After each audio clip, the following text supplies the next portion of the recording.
Hi friends, please subscribe to Amravati Media and press the bell icon for more latest updates.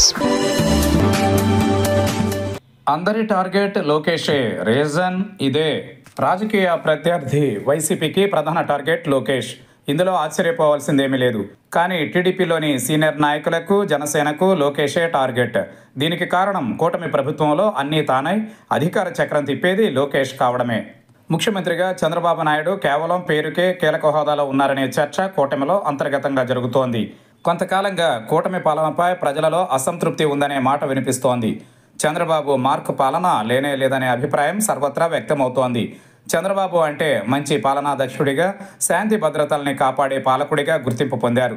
అదేంటో కానీ 4వ దఫా సీఎంగా బాధ్యతలు నిర్వర్తిస్తున్న చంద్రబాబు పాలనలో అవేవీ లేకుండా పోయాయన్న చెడ్డ పేరు వచ్చింది.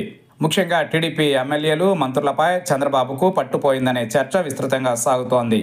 టీడీపీలో ఎక్కువ మంది లోకేష్ సిఫార్సు మేరకే టికెట్లు దక్కించుకుని ఎమ్మెల్యేలయ్యారు. అలాగే మంత్రుల్లోనూ లోకేష్ సిఫార్సులకే పెద్దపీట. తన వాళ్లకు ఎమ్మెల్యే, ఎంపీ టికెట్లు ఇప్పించుకునే వరకు లోకేష్ సక్సెస్ అయ్యారు. అలాగే మంత్రి పదవులు ఎక్కువ మంది కొత్త వారికే దక్కాయి. ఇదంతా లోకేష్ భవిష్యత్ కోసం చేసిన ప్రయోగంగా టీడీపీ ముఖ్య నాయకులు చెప్పారు. ప్రస్తుతం కూటమి సర్కార్కు చెడ్డ పేరు కొత్త ప్రజాప్రతినిధుల తీరుతో వస్తోంది. అంటే లోకేష్ టీంతోనే అని ప్రత్యేకంగా చెప్పాల్సిన పని లేదు. శ్రీకాళహస్తి, అనంతపురం, ఆళ్లగడ్డ, తిరువూరు, గన్నవరం, గుడివాడ, జీడి నెల్లూరు, రాయచోటి ఇలా ఏ నియోజకవర్గ ప్రజాప్రతినిధిని తీసుకున్నా లోకేష్ మనిషిగా చెబుతున్నారు. జస్ట్ వీళ్ళంతా ఉదాహరణకు మాత్రమే చెప్పుకుంటున్నాం. 175 అసెంబ్లీ, 25 పార్లమెంట్ స్థానాలలో లోకేష్ వర్గంగా గుర్తింపు పొందిన ఎవరిని తీసుకున్నా తక్కువ సమయంలోనే ఎక్కువ చెడ్డ పేరు తెచ్చుకున్న వారిగా గుర్తింపు పొందారు.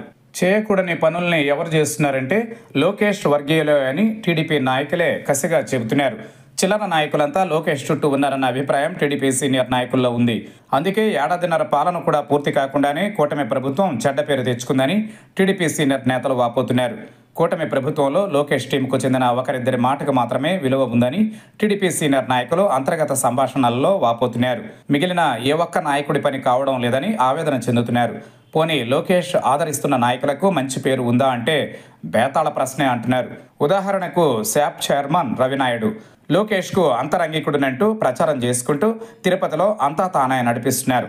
దీంతో తిరుపతిలో టీడీపీ సీనియర్ నాయకులంతా చంద్రబాబుకు ఫిర్యాదు చేయాల్సి వచ్చింది. శాప్ చైర్మన్ పెత్తనం ఏంటని టీడీపీ సీనియర్ నాయకులు ప్రశ్నించే పరిస్థితి. లోకేష్ పొలిటికల్ టీంలో ఇలాంటి ఆణిముత్యాల్లాంటి నాయకులు ఎందరు? అధికారంలో ఉన్నంత కాలమే వీరి మెరుపులు. అధికారం కోసమే లోకేష్ వెంట నడిచేవారు. అది లేకపోతే ఎలా ఉంటారు? తనపై సొంత పార్టీలో ఎలాంటి చర్చ జరుగుతుందో లోకేష్ ఆలోచించాలి.